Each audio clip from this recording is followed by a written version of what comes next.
Hello friends, तो कैसे हैं आप। मेरा नाम है रिंकू सिंह और आज हम पढ़ेंगे 6th क्लास का सेकंड चैप्टर आरंभिक मानव की खोज में। तुषार की रेल यात्रा। तुषार अपने एक रिश्तेदार की शादी में दिल्ली से चेन्नई जा रहा था। रेल में उसे खिड़की वाली सीट मिल गई। वह बाहर का नज़ारा देखने में मगन हो गया, लीन हो गया। तेज़ दौड़ती गाड़ी से उसने देखा कि पेड़ पौधे, घर, खेत खलियान, गाड़ियाँ बड़ी तेज़ी से पीछे की ओर छूटते चले जा रहे थे। तभी उसके चाचा ने उसके कंधे पर हाथ रखकर कहा, पता है, लोगों ने मात्र 150 साल पहले रेल से यात्रा करनी शुरू की। बस तो इसके कुछ दशक बाद आई। आप सभी को पता होगा कि अपने देश में सबसे पहली रेल 1856 में चली थी, मुंबई से ठाणे के बीच में। सेकंड पॉइंट है आरंभिक मानव। आखिर वे इधर से उधर क्यों घूमते थे? भी इसका कोई कारण तो होगा ना, इधर उधर क्यों घूमते थे। हम उन लोगों के बारे में जानते हैं जो इस महाद्वीप में 20 लाख साल पहले रहा करते थे। आज हम उन्हें शिकारी, खाद्य संग्रह का मतलब जो खाद्य पदार्थ होते हैं उनका संग्रह करते हैं, इकट्ठा करते हैं, जोड़ते हैं।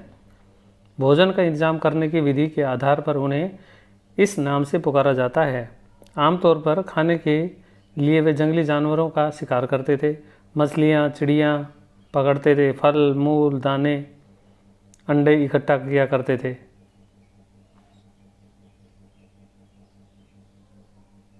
लेकिन यह सब कर पाना बिल्कुल आसान नहीं था।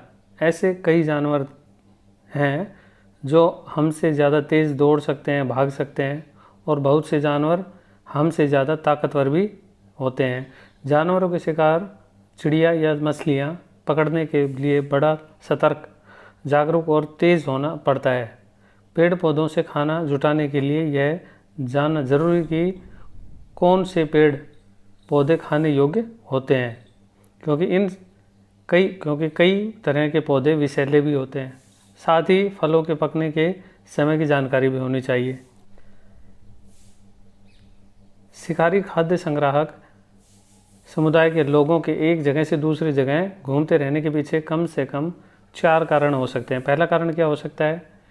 एक ही जगह पर ज़्यादा दिनों तक रहते तो आसपास के पौधे, फलों और जानवरों को खाकर समाप्त कर देते, इसलिए भोजन की तलाश में भी एक स्थान से दूसरे स्थान पर जाते थे वो। दूसरा कारण यह है कि जानवर अपने शिकार के लिए या फिर हिरण और मवेशी अपना चारा ढूंढने के लिए एक स्थान से दूसरे स्थान पर जाते थे, इसलिए इन जानवरों का शिकार करने के लिए भी उनको पीछे पीछे जाना पड़ता होगा। तीसरा कारण यह हो सकता है, पेड़ों और पौधों में फल फूल अलग अलग मौसम में आते हैं, इसलिए लोग उनकी तलाश में उपयुक्त मौसम के अनुसार एक स्थान से दूसरे स्थान पर जाते होंगे। और चौथा कारण यह है कि पानी के बिना किसी भी प्राणी या पेड़ पौधे का जीवित रहना संभव नहीं होता, और पानी झीलों, झरनों तथा नदियों में मिलता है। यद्यपि कई नदियों और झीलों का पानी कभी नहीं सूखता। कुछ झीलों और नदियों में पानी बारिश के बाद भी मिल पाता है, इसलिए ऐसी झीलों और नदियों के किनारे बसे लोगों को सूखे में पानी की तलाश में इधर उधर जाना पड़ता होगा। नेक्स्ट है आरंभिक मानव के बारे में जानकारी कैसे मिलती है। पुरातत्वविदों को कुछ ऐसी वस्तुएं मिली हैं जिनका निर्माण और उपयोग शिकारी खाद्य संग्रह किया करते थे। इनका प्रयोग करते थे शिकारी संग्राहक किसी चीज़ को खोदने के लिए और को मारने के लिए इन चीज़ों का प्रयोग किया जाता था। पत्थरों, लकड़ियों और औजार बनाए हों, इनमें से पत्थरों के औजार आज भी बचे हैं। आरंभिक मानव के बारे में जानकारी कैसे मिलती है। पुरातत्वविदों को कुछ ऐसी वस्तुएं मिली है जिनका निर्माण और प्रयोग शिकारी खाद्य संग्रह करते थे। यह संभव है कि लोगों ने अपने काम के लिए पत्थरों और लकड़ियों और औजार बनाए। इनमें से पत्थर के औजार ये हैं, अब ये औजार हैं, इनसे ही सारे काम वो करते थे। ये है, चाहे पशुओं को मारना हो या पेड़ को खोदना हो, छीलना हो, जो भी काम करते थे वो इन्हीं से करते थे। इनमें से कुछ औजारों का प्रयोग फल फूल काटने और मांस काटने, पेड़ों की छाल और जानवरों की खाल उतारने के लिए किया जाता था। कुछ के साथ लकड़ियों के मुट्ठे, लकड़ी होती है, भाले और बाण जैसे हथियार बनाए जाते थे। कुछ औजारों से लकड़ियाँ काटी जाती थी। लकड़ियों का उपयोग ईंधन के साथ झोपड़ियों और औजार बनाने के लिए भी किया जाता था। पत्थर के औजारों का प्रयोग इंसान के खाने योग्य जड़ों को खोदने के लिए इनका किया जाता, जैसे इसके जड़ खोदने के लिए, इससे किसी चीज़ को सीलने के लिए। जानवरों की खाल से वस्त्र बनाए जाते थे, ये वस्त्र बनाती थी इनसे। रहने की जगह निर्धारित करना, अब इसमें है लाल त्रिकोण वाले स्थान वे पुरास्थल हैं जहाँ पर शिकारी खाद्य संग्राहकों के होने के प्रमाण मिले हैं। इसके अलावा भी और कई स्थानों पर शिकारी खाद्य संग्राहक रहते थे। अभी इसके अंदर है बुरझोम, मेहरगढ़, कोलडिविया, भीमबेटका, दाउजली, चिरांद, हुंसगी, ताप्ती, ये नर्मदा। अब ये है पुरापाषाण, पुरापाषाण, नवपाषाण, महापाषाण। अब पुरापाषाण क्या होता है? पुरापाषाण काल अंग्रेजी के पैलियोलिथिक प्रागैतिहासिक का वह समय है जब मानव ने पत्थर के औजार बनाना सबसे पहले आरंभ किए। अब आता है नवपाषाण। नियोलिथिक युग काल या अवधि या नवपाषाण युग मानव प्रौद्योगिकी के विकास की अवधि की, जिसकी शुरुआत मध्य पूर्व में 9500 ईसा पूर्व के आसपास हुई। अब आता है महापाषाण पुरास्थल।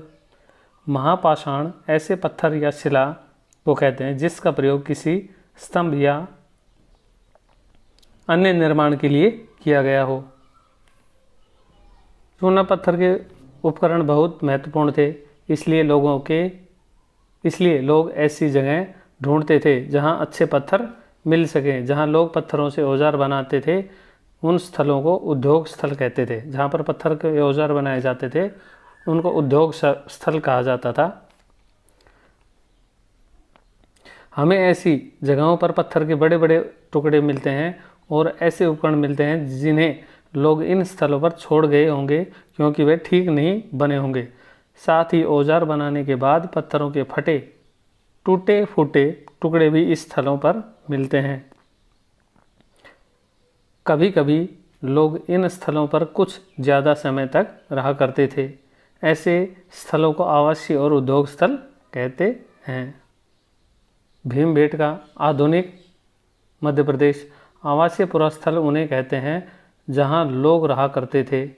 इनमें गुफाओं, कंदराओं जैसे वे स्थल होते हैं जिन्हें यहाँ दर्शाया गया है।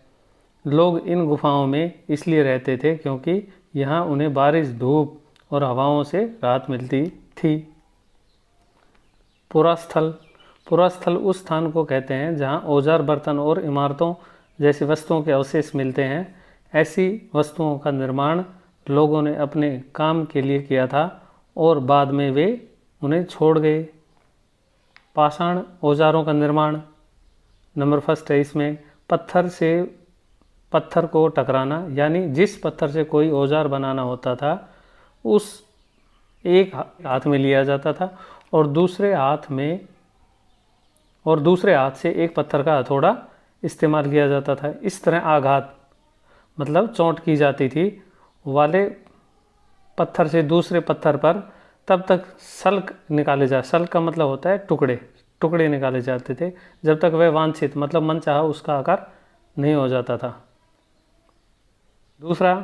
दूसरे तरीके को दबाव सल्क तकनीक कहा जाता है। इसे क्रोड के एक स्थिर सतह पर टिकाया जाता है और इस क्रोड पर हड्डी या पत्थर रखकर उस पर हथौड़ी जैसा कोई पत्थर से सल्क निकाले जाए। सल्क का मतलब होता है टुकड़े निकाले जाए जिससे वांछित उपकरण बन जाए। वांछित का मतलब होता है मनचाहा। ऐसे आग की खोज, यहाँ पर राख के अवशेष मिले हैं, जिससे पता चलता है कि आरंभिक लोगों ने वहाँ पर आग जलाना सीख लिया था। आग के इस्तेमाल से क्या करते थे, वो मांस पका लेते थे, खतरनाक जानवर से अपनी रक्षा कर लेते थे। बदलती जलवायु, लगभग 12,000 साल पहले दुनिया की जलवायु में बदलाव आए, गर्मी बढ़ने लगी। इसके परिणाम स्वरूप कई क्षेत्रों में घास के मैदान बनने लगे। इससे हिरण, बारहसिंगा, भेड़, बकरी और गाय जैसे उन जानवरों की संख्या बढ़ी जो घास खाकर जिंदा रहते थे। जो लोग इन जानवरों का शिकार करते थे वे भी इनके पीछे आए। इनके खाने पीने की आदतों और प्रजनन के समय की जानकारी हासिल की। तब लोग इन जानवरों को पकड़कर अपनी ज़रूरत के अनुसार पालने की बात सोचने लगे। साथ ही इस काल में मछली भी भोजन का महत्वपूर्ण स्रोत बन गई। शैल चित्रकला, इनसे हमें क्या पता चलता है? जिन गुफाओं में लोग रहते थे उनमें से कुछ की दीवारों पर चित्र मिले हैं। इनमें कुछ इस प्रकार के चित्र मिले हैं। इनमें कुछ सुंदर उदाहरण मध्य प्रदेश और दक्षिण उत्तर प्रदेश की गुफाओं से मिले हैं। इनमें जंगली जानवरों का बड़ी कुशलता से सजीव चित्रण किया गया है। कौन क्या करता था? आरंभिक लोग शिकार तथा फल मूल का संग्रह किया करते थे। वे पत्थरों के औजार और गुफाओं के चित्र बनाते थे। क्या हमें कोई ऐसे साक्ष्य मिलते हैं जिनसे पता चले कि महिलाएं शिकार करती थी या पुरुष औजार बनाते थे, या फिर महिलाएं चित्रकारी करती थी और पुरुष फल मूल इकट्ठा करते थे? हमें वास्तव में इनका ज्ञान नहीं है, इसका पता हम नहीं लगा पाए हैं। लेकिन दो बातें हो सकती हैं, महिलाएं और पुरुष दोनों ने मिलकर कई काम एक साथ किए होंगे। यह भी संभव है कि कुछ तरह के काम केवल महिलाओं ने किए होंगे, कुछ ने केवल पुरुषों ने किए होंगे। भारत में शुतुरमुर्ग, भारत में पुरापाषाण युग के दौरान शुतुरमुर्ग होते थे। महाराष्ट्र के पटने पुरास्थल से शुतुरमुर्ग के अंडों के अवशेष मिले हैं। इसके कुछ छिलकों पर चित्रांकन भी मिलता है। इन अंडों से मन के भी बनाए जाते थे। वीडियो पूरा देखने के लिए धन्यवाद। मुझे आशा है आपको पसंद आई होगी। हमारी ऐसी वीडियो देखने के लिए चैनल को सब्सक्राइब, लाइक और शेयर करें। जय हिंद, वंदे मातरम।